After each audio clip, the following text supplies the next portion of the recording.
Sanibonani sizwe samabhinqa umongameli wenu lo ungise umlando kaMchunu. Kuntomba simdabala ngasamqoba ngoba simthanda ivumavumene mvuko lesemene ngoba kusho gamu umthatho obulalezizwa akasoza angene izolo mfana gadla kozamuntu kuyakozela ukuvika isithele phezulu okwenye yokuya kuze umshabe ofika phansi kuziswa lithi.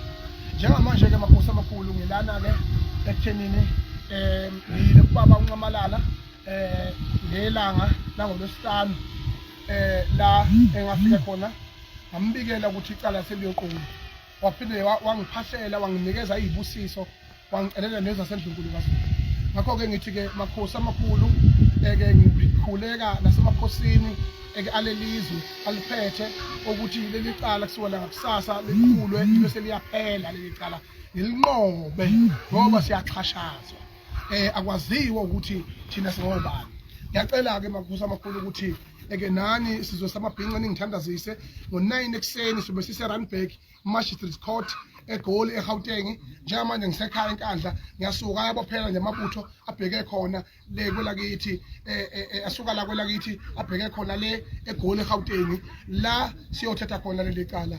Ngiyacela ukuthi nani ningibekeze emkhulekweni nazi ukuthi kwenzakalani ezweni sinqobe siliphathe leli zoba siliphethe vele liphethwe ziduphungu iphuphuku esifuna ukuyikhipha bese kuba yithina esilawula izwe ngendlela efanele esizokwazi ukuthi umuntu omnyama uyini. Makhosi cha kunjalo wengane zakwethu kunjalo impela nje ke ngiyacela ukuthi ke ningiphelezele ngemkhuleko ngangawo yonke indlela ukuthi impela nibe nami abaseGoli basondele liyoqulu lecala ngingazi ukuthi ngisale phakathi kusale bani ho